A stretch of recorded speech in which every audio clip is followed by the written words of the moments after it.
ጤና ይስጥልን የተወደዳችሁ ተመልካቾቻችን የኬቲቪ ዜናዎቻችን ወደ እናንተ መድረሳቸውን ይጀምራሉ። ዜናዎቹን ወደ እናንተ የምናደርሰው ወይኔሸሽ ዘውዴና ሀብታሙ አብርሃም በመሆን ነው። በቅድሚያ የሚያገሩ ዜናዎችን ወደ እናንተ እናደርስ። በኢትዮጵያ 55 በመቶ የሚሆነው የንግድ እንቅስቃሴ የሚከናወነው በህገ ወጥ መንገድ እንደሆነ የተደረጉ ጥናቶች እንደሚጠቁሙ የንግድና ቀጠናዊ ትስስር ሚኒስቴር አስታወቀ። በኢትዮጵያ የንግዱ ዘርፍ ማህበራት ምክር ቤት ያዘጋጀው ሁለተኛው ሀገር አቀፍ የህገ ወጥ ንግድ መከላከል ጉባኤ ትናንት በተካሄደበት ወቅት በቁም እንስሳት፣ በጨርቃ ጨርቅ፣ በመድኃኒት ህገ ወጥ ንግዶች ላይ ጥናቶች ቀርበው ውይይት ተካሂዶባቸዋል። ጥናቶች እንደሚያሳዩት በአገሪቱ 55 በመቶ የሚሆን የንግድ እንቅስቃሴ በህገ ወጥ መንገድ ይከናወናል ተብሏል። ወደ ሀገር ውስጥ ከሚገባው መድኃኒት 35 በመቶ የሚሆነው በህገ ወጥ መንገድ እንደሚገባ ያስታወቀው የንግድና ቀጠናዊ ትስስር ሚኒስቴር ችግሩ በጨርቃ ጨርቅ፣ በቁም እንስሳት፣ በሲጋራና ሌሎች ምርቶች ላይ ህገወጥ ንግዱ ከፍተኛ ጉዳት እያደረሰ እንደሆነም አስታውቋል። ህገወጥ ንግድን ለመግታት በዘመናዊ መንገድ አሰራሮችን ማካሄድና ከጎረቤት ሀገራት ጋር በትብብር መስራት ያስፈልጋል መባሉን የዘገበው የኢትዮጵያ ፕሬስ ድርጅት ነው። በአዲስ አበባ ለ320 ሺህ ሰዎች የሕክምና አገልግሎት የመስጠት አቅም ያላቸው ጤና ጣቢያዎች ግንባታ በተለያየ ምዕራፍ እየተከናወነ መሆኑን የከተማ አስተዳደሩ ጤና ቢሮ ገልጿል። እየተከናወኑ ካሉት የጤና ጣቢያዎች ግንባታ መካከል በከተማ ደረጃ አንዱ እስከ 40 ሺህ ሰዎችን ያስተናግዳል ተብሎ ይጠበቃል። በከተማዋ 101 ጤና ጣቢያዎች የሚገኙ ሲሆን በዚህ ዓመት በአቃቂ፣ ኮልፌና ቦሌ ክፍለ ከተሞች በሚገኙ 4 ወረዳዎች አዳዲስ ጤና ጣቢያዎች ለመገንባት ዝግጅት መደረጉን ቢሮ አስታውቋል። የጤና ሚኒስቴርና የዓለም ጤና ድርጅት ባስቀመጡት መስፈርት መሰረት በከተማዋ ያለው የጤና ተቋማት ተደራሽነት በጥሩ ደረጃ ላይ ይገኛል ተብሏል። ጤና ጣቢያ በሌላቸው ወረዳዎች አዳዲስ ተቋማትን ከመገንባት ባሻገርም በነባር የጤና ተቋማት የማስፋፊያ ስራዎች እየተከናወኑ ነውም ተብሏል። ከተማ አስተዳደሩ ከፍለው መታከም የማይችሉ የህብረተሰብ ክፍሎች የጤና አገልግሎት እንዲያገኙ የማህበረሰብ አቀፍ የጤና መድን ተጠቃሚ ያደረገ መሆኑም ተመላክቷል። እንደ ኢትዮጵያ ዜና አገልግሎት ዘገባ በተያዘው በጀት ዓመት ከተማ አስተዳደሩ ለጤና ዘርፍ 8 ቢሊዮን ብር በጀት መድቦ እየሰራ ይገኛልም ተብሏል። በቁልቢና በሐዋሳ የቅዱስ ገብርኤል ዓመታዊ የንግስ በዓል በድምቀት ተከብረዋል። በየዓመቱ ታኅሳስ 19 በታላቅ ድምቀት የሚከበረው የቅዱስ ገብርኤል ዓመታዊ የንግስ በዓል በቁልቢ ገብርኤል ገዳም በተለያዩ ሃይማኖታዊ ስነ ስርዓቶች ታጅቦ በድምቀት ተከብሮ ውሏል። በተመሳሳይም ዓመታዊ የቅዱስ ገብርኤል የንግስ በዓል በሐዋሳ በታላቅ ድምቀት ተከብሮ ውሏል። በከተማዋ የበዓሉን ሂደት ሰላማዊነት የሚያስጠብቁና የትራፊክ ፍሰቱን የሚቆጣጠሩ የተቀናጀ የጸጥታ ኃይልና ወጣቶች ስራቸውን በማከናወን እናም የሚመጡትን እንግዶች በማስተናገድ ላደረጉት ትብብር በዓሉን ለማክበር በተገኙ እንግዶች ምስጋና ተችሯቸዋል። በቁልቢና በሐዋሳ በተከበረው የቅዱስ ገብርኤል ዓመታዊ የንግስ በዓል ስነ ስርዓት ላይ ከተለያየ የኢትዮጵያ አካባቢዎችና ከውጭ ሀገራት የመጡ ምዕመናንም በክብረ በዓሉ ላይ በውብ ሀገራዊ አልባሳት ደምቀው ተገኝተዋል ሲል የዘገበው ኢዜአ ነው።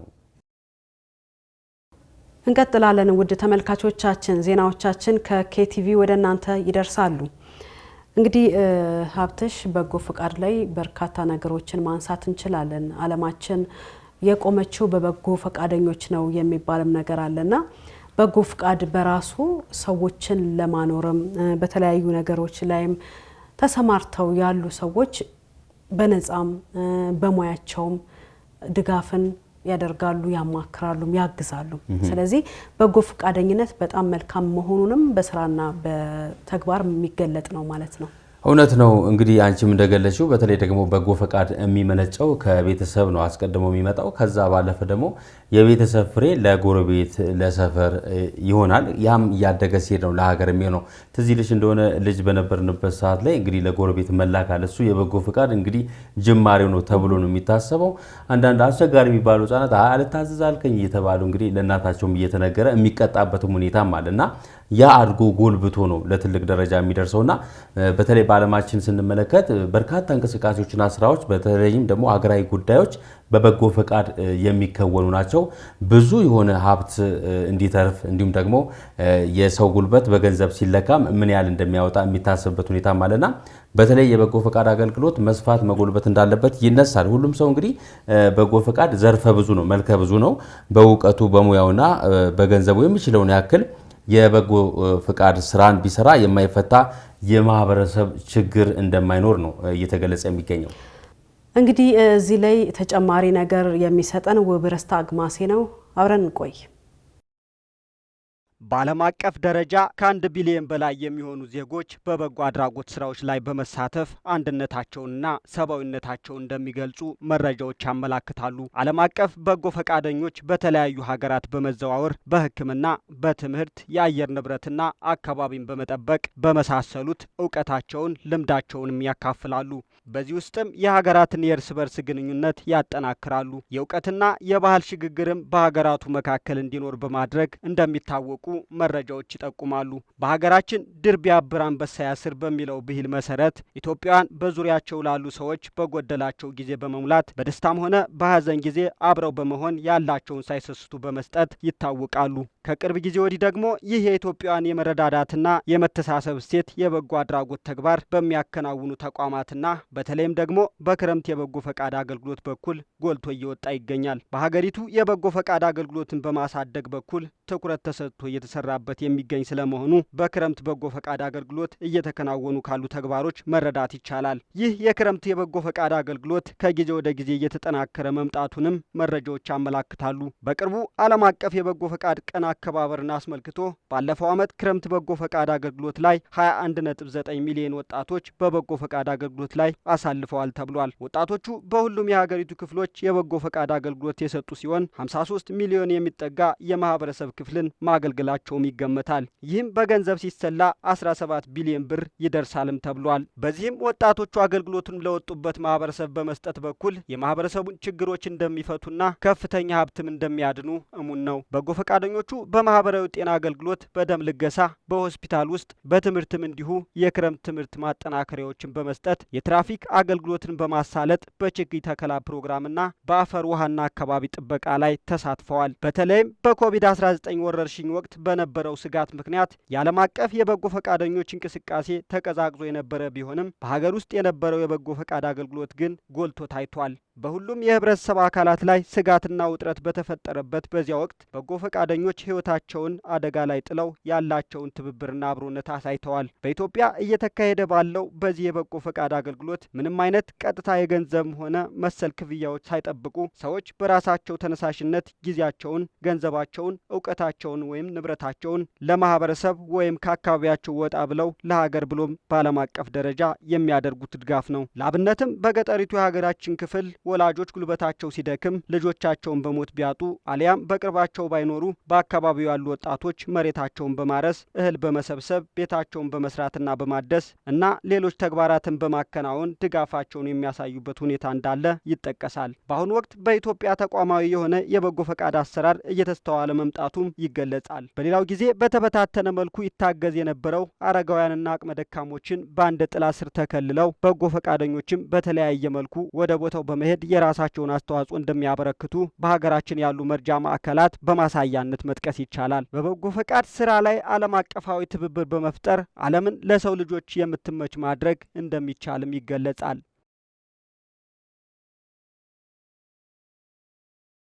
የተወደዳችሁና የተከበራችሁ ተመልካቾች ዜናዎቻችን አሁንም ቀጥለዋል። ከውጭ ምንጭ ወዳገኘናቸው ዜናዎች አለፍን። በሺዎች የሚቆጠሩ ፍልስጤማውያን ማዕከላዊ ጋዛን ለቀው እየሸሹ ነው ተባለ። ወደ 150 ሺህ የሚገመቱ ፍልስጤማውያን ከማዕከላዊ ጋዛ አካባቢዎች ለመሸሽ እየተገደዱ መሆኑን የተባበሩት መንግስታት ድርጅት አስታውቋል። የእስራኤል ጦር በበኩሉ ወደ ስደተኛ ካምፖች እየገሰገሰ ነው። እንደ ተባበሩት መንግስታት ድርጅት ገለጻ የእስራኤል ጦር ወደ ስደተኛ ካምፖች የሚያደርገው ግስጋሴ እየተጠናከረ በመምጣቱ ወደ 150 ሺህ የሚገመቱ ፍልስጤማውያን ማዕከላዊ ጋዛን ለቀው ለመሸሽ እየተገደዱ ይገኛሉ። የዓይን እማኞችና የሐማስ ጦር የእስራኤል ታጣቂዎችና የጦር ታንኮች በቡሬጅ ካምፕ ምስራቃዊ ዳርቻ መድረሳቸውን ገልጸዋል። የእስራኤል ጦር በቅርቡ በቡሬጅና በአቅራቢያው ያሉ የኑሴራት እናም የማጋዚ ካምፖችን ኢላማ ለማድረግ የምድር ጥቃቱን እንደሚያስፋፋ መግለጹ የሚታወስ ነው። በተያያዘ ዜና የግብጽ መንግስት ውጊያውን ለማስቆም ለተኩስ ማቆም የሚረዱ ባለ 3 ደረጃ ሀሳብ ማቅረቧን ተከትሎ ለእቅዱ ምላሽ ለመስጠት የሐማስ ቡድን ካይሮ ገብተዋል ተብሏል። ቦይንግ 777 በለንደን አየር ማረፊያ በአስፈሪ ሁኔታ ማረፉ ተገለጸ። ከአሜሪካ አየር መንገድ ሎስ አንጀለስ ተነስቶ ወደ ለንደን ሲበር የነበረው ቦይንግ 777 አውሮፕላን በለንደን ሂትሮ አውሮፕላን ማረፊያ መዳረሻ ላይ አስፈሪ በሆነ ሁኔታ አርፏል። ፎክስ ቢዝነስ እንደዘገበው ክስተቱ የተከሰተው በሰዓቱ በለንደን ከተማ የነበረው ኃይለኛ ንፋስ ባመጣው አውሎ ነፋስ ሲሆን በረራ 134 በመባል የሚታወቀው ቦይንግ 777 አውሮፕላን በሀገር ውስጥ አቆጣጠር 11 ሰዓት ከ40 ላይ ወደ ማኮብኮቢያው ሲቃረብ በቢግ ጄት ቲቪ በቪዲዮ ተቀርጿል። ምስሉ የሚያሳየው አውሮፕላኑ በጠንካራ ንፋስ ሲመታና ንፋሱ በሚያስደነግጥ ሁኔታ አውሮፕላኑን ወደ ግራ እንዲዞር ሲዳርገው ነው። እስካሁን በአውሮፕላኑም ላይ ሆነ እንዲሁም በተሳፋሪ ላይ የደረሰ ጉዳት ስለመኖሩ ለጊዜው የተገለጸ ነገር ባይኖርም በእንግሊዝ ያጋጠመውን አውሎ ንፋስ ተከትሎ የእንግሊዝ አየር መንገድ 13 በረራዎችን መሰረዙን CNN ዘግቧል። የዩክሬን የጭነት መርከብ በጥቁር ባህር ላይ በሩሲያ ፈንጂ ጥቃት ደረሰበት። የዩክሬን መንግስት እንዳስታወቀው ቫይሶስ የተሰኘው መርከብ እህል ለመጫን በዳኑብ ወንዝ ላይ ወዳለው ወደ አንዱ ወደቦች እያመራ በሚገኝበት ሰዓት በሩሲያ ፈንጂ መጠቃቱንና በፍንዳታውም 2 የመርከቧ ሰራተኞች በመቁሰላቸው መርከቧ ፍጥነትና ቁጥጥር እንድታጣ ማድረጉንም ገልጿል። የዩክሬን ባለስልጣናት በፍንዳታው በመርከቧ ላይኛው ክፍል ላይ የእሳት ቃጠሎ መከሰቱን የሚያሳይ ምስል ይፋ አድርገዋል። ካፒቴኑ መርከቧ እንዳትሰምጥ ከፍተኛ ጥረት እንዳደረገና መርከቧ አሁን ላይ ለጥገና ወደ ወደብ ለመጎተት ሙከራ እየተደረገ እንደሚገኝም ዘገባዎች ጠቁመዋል። እንደ ቢቢሲ ዘገባ ዩክሬን ራሽያ በተቆጣጠረችው ክሪሚያ የሚገኘውን የራሽያ የጦር ኃይል ደጋግማ የማጥቃት የሩሲያ የጥቁር ባህር መርከቦች የሚያደርሱትን የመርከብ አደጋ መቀነስ ችላለች።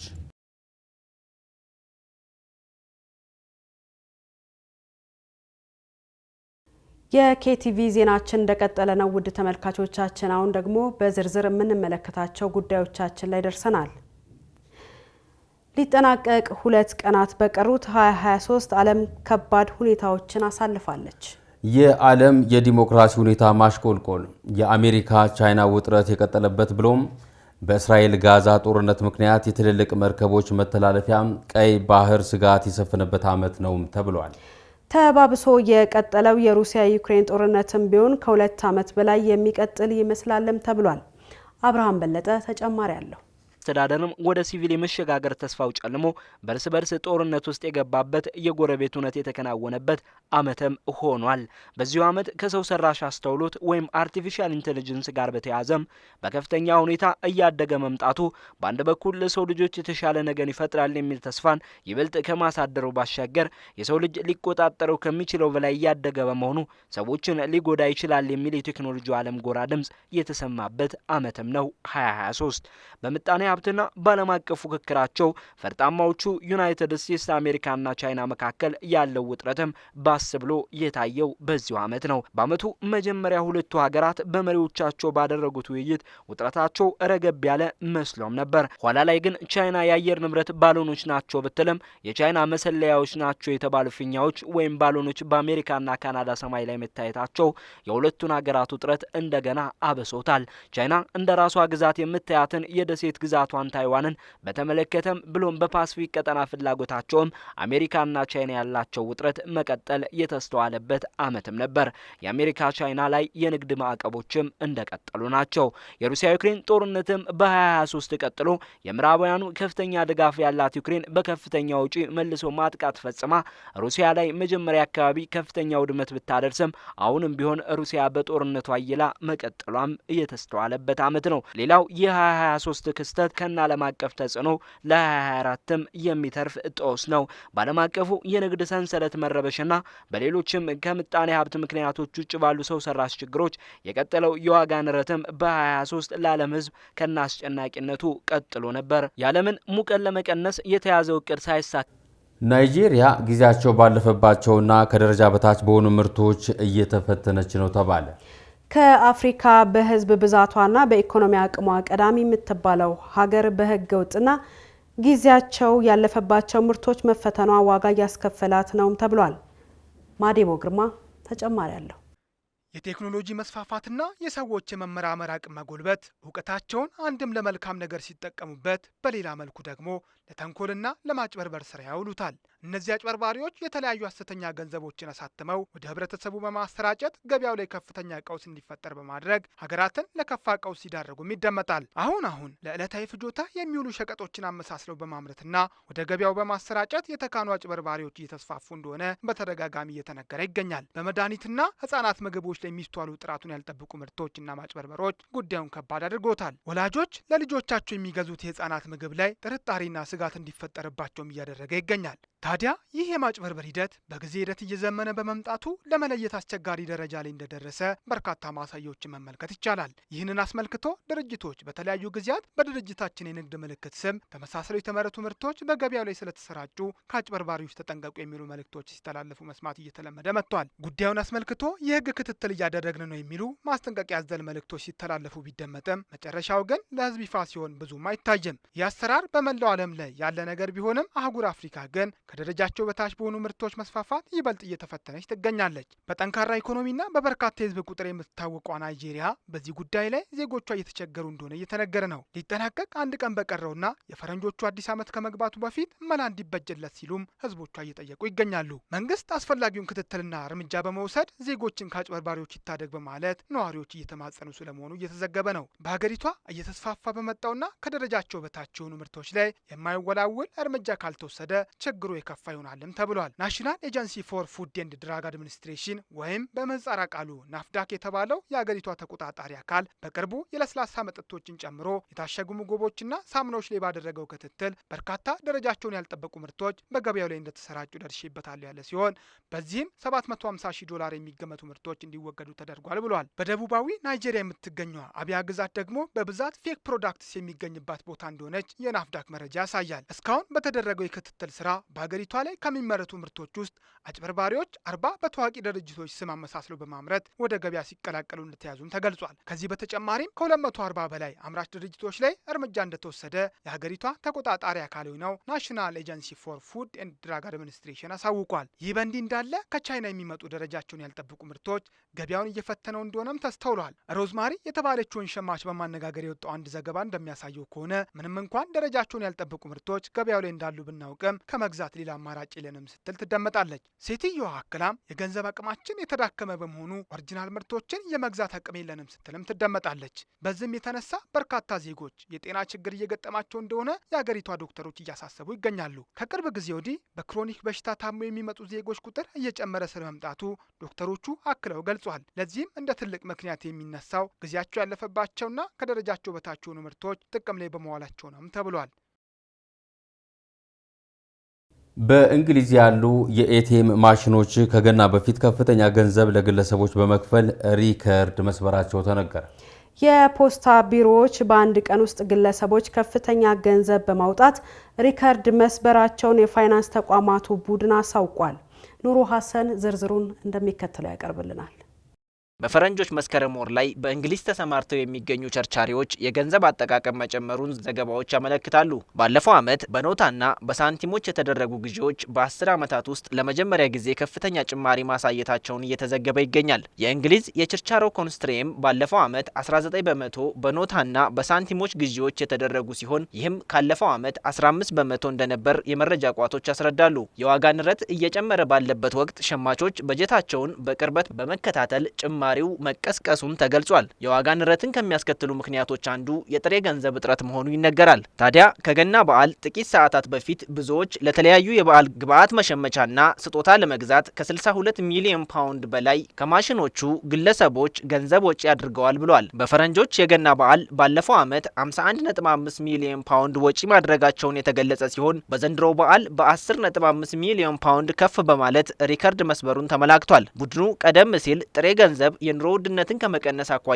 ከፍተኛ አስተዋጽኦ እንዳለው ያሳወቀ ሲሆን በገና ቀን 800,000 ፓውንድ ጥሬ ገንዘብ ከግል አካውንት ባለቤቶች መውጣቱን ገልጾ ከ1 ሚሊዮን ፓውንድ በላይ በምትኩ ገቢ መደረጉን የቢቢሲ ዘገባ ይጠቁማል። የፖስት ማሽን ኃላፊዎች እንዳሳወቁት በእንግሊዝ በሚገኙ የብር መክፈያ ማሽን የበዓል ዕለት 1 ሚሊዮን ፓውንድ ተቀማጭ አድርገው እንደነበር ገልጸዋል። ሮስ ቦርኬት የፖስታ ቤቱ የባንክ ኃላፊ ናቸው። ስለ ሁኔታው ሲያስረዱ ለአንዳንድ ሰዎች ገንዘብ በነፃ ማውጣት መቻላቸው በበዓሉ መዳረሻ መጨረሻ ሰዓት ላይ ከፍተኛ ግብይት እንዲያደርጉና ለበዓሉ የሚሆኑ የስጦታ እቃዎችን እንዲሸምቱ በር በመክፈት ከፍተኛ የሆነ ጥሬ ብር እንዲወጣ አስችሏል ብለዋል። ቦርኬ ታክለውም በገና ዕለት መጠጥ ቤቶችና ሬስቶራንት እንዲሁም መሰል ተቋማት ጥሬ ገንዘብ ከመሻታቸው የተነሳ ምቹ የሆነና በቀላሉ ሊያገኙት የሚችሉበት ቦታ ማስቀመጥን እንደሚመርጡ የተናገሩ ሲሆን በበዓሉ ዕለት ከፍተኛ ጥሬ ገንዘብ እንደማስገባታቸው ያህል ወጪ እንደሚያደርጉም አመላክተዋል። በእንግሊዝ ትልቁ የጥሬ ገንዘብ ማሽን አውታር ቡድን እንዳሳወቀው ዓለምን ያዛባው የኮሮና ቫይረስና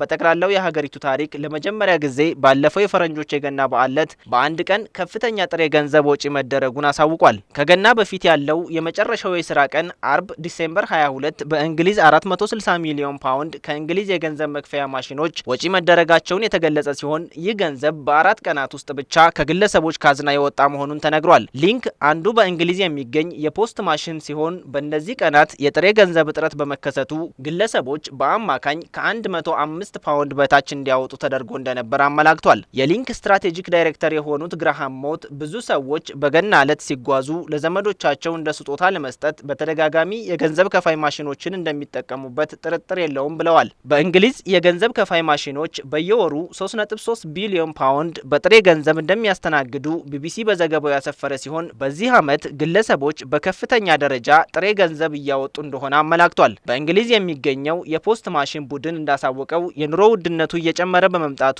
ብዙ ሰዎች ከቀን ወደ ቀን በጀትን ለማስተዳደር በጥሬ ገንዘብ እየተጠቀሙ መሆኑን ጠቁሟል። ግን አሁን ላይ ያለው የፋይናንስ መጨናነቅ ከቀነሰ በሚቀጥሉት ዓመታት የገንዘብ አጠቃቀም ይቀንሳል ተብሎ ይጠበቃል ሲልም ዘገባው አክሏል። የእንግሊዝ የፋይናንስ ተቆጣጣሪ የገንዘብ አቅርቦትን ለማስቀጠል የሚረዱ አዳዲስ ሕጎች ያቀረበ ሲሆን በከተማ ውስጥ ለሚኖሩ ሰዎችና ለገጠር አካባቢዎች በ3 ማይል ርቀት ላይ ነፃ ገንዘብ ማውጣትና ተቀማጭ ገንዘብ በ1 ማይል ውስጥ ማግኘት አለበት ሲል ያትታል።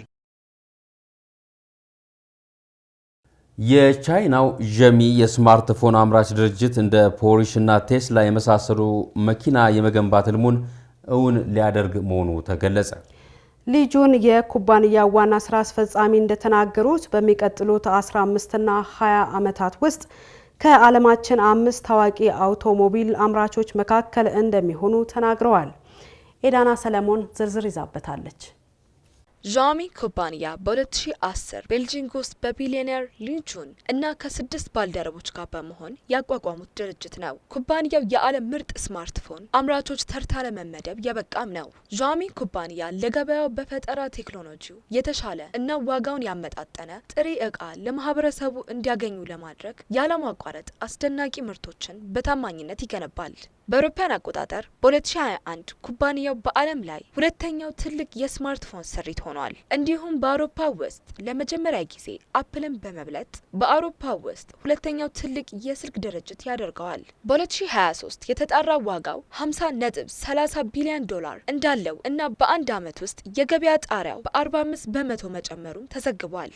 ሻሚ የመጀመሪያውን የኤሌክትሪክ መኪና ምርቶች ለቻይና ገበያ ማቅረቡ ኩባንያው ፊቱን ወደ ተሽከርካሪዎች ምርት ላይ እንዳዞረ ማሳያ ነው ተብሎለታል። ይህም የቻይና ግዙፍ የስልክ ቴክኖሎጂ ኩባንያዎች የኤሌክትሪክ ተሽከርካሪ ውድድርን ለመቀላቀል እያደረገ የነበረው ጥረት ፍሬ ማፍራት መጀመሩን ያሳያል። በአውሮፓውያን አቆጣጠር በ2021 ሻሚን በሚቀጥሉት 10 ዓመታት ውስጥ 10 ቢሊዮን ዶላር በስማርት መኪናዎች ላይ ያተኮረ ንዑስ ድርጅት እንደሚያደርግ አስታውቆ እንደነበር ይታወሳል። ወደ ተግባርም ለውጦታል። ሻሚን SU7 ሴዳን መኪናውን ለህዝቡ ሐሙስ ቀን አስተዋውቋል። ኩባንያው ስሙን የስማርትፎኖች እና ኤሌክትሪክስ የሚሰራ ሲሆን ከቅርብ ዓመታት ወዲህ ግን በአውቶሞቢሎች ላይ ትልቅ ምኞቱን አሳይቷል። ዋና ስራ አስፈጻሚ ሊጁን ኩባንያው በሚቀጥሉት 10 እስከ 20 ዓመታት ውስጥ ከዓለማችን 5 አውቶሞቢሎች መካከል አንዱ ለመሆን ራዕይ ይዘው እንደተነሱ አስታውቀዋል። አክለውም እንደ ፖርሽ እና ቴስላ ጥሩ የሆነ አቅም እና ግርማ ሞገስ ያለው መኪና መስራት እንደሚፈልግ ተናግሯል። ኢንሳይድ ቻይና አውቶ የዩቲዩብ ቻናል ተንታኝ የሆነው ማርክ ራይፈርድ በሻንጋይ የሚገኘው የአውቶሞቢል ኢንዱስትሪ ተገኝቶ እንደገለጸው የቅንጦት ምርት በመፍጠር ኩባንያው የተለየ ገበያ እያነጣጠረ እንደሚመስል በአሰራሩም እንዲያውም ከፖርሽ እና ከቴስላ ዋና ሞዴሎች የተሻሉ ናቸው ብሎ እንደሚያምን ግልጽ አድርጎታል። SU7 ኦፕሬቲንግ ሲስተሙ ከሻሚን ታዋቂ ስልኮች እና ሌሎች ኤሌክትሮኒክስ መሳሪያዎች ጋር በመጋራቱ ደንበኞች ይስባል ተብሎ ይጠበቃል። በተጨማሪም በሁለት ሲሪቶች ይመጣል። አንድ እስከ 668 ኪሎ ሜትር በአንድ ቻርጀር የማሽከርከር አቅም ይኖረዋል። መሆኑም ከቴስላ እንደሚበልጥ ተፈላጊነቱም እንደሚጨምር ይጠበቃል። የሻኦሚ ዋጋ እስካሁን ግልጽ ባይደረግም ትንሽ ከፍ እንደሚል ፍንጮች ያመላክታሉ። ይህም አዲስ ተሽከርካሪ በቻይና በተጨናነቀ የመኪና ገበያ ላይ በዓለም ትልቅ ይሆናል ተብሎ ስለሚጠበቅም በቅርብ ወራት ውስጥ በከፍተኛ ውድድር እና የዋጋ ጦርነት ይታያል ተብሎም ይጠበቃል። ዘገባው የሲኤንኤን ነው። የተወደዳችሁና የተከበራችሁ ተመልካቾች ከገበሬው ቴሌቪዥን KTV ሲተላለፍ የነበረው ሰዓቱ ዜና የእስካሁኑ ይመስል ነበር። ሀብታሙ አብርሃምና ወይንሸት ዘውዴ በጋራ በመሆን ዜናዎቹን እየመራን አብረናችሁ ቆይታ አድርገናል። ጤና ይስጥልኝ።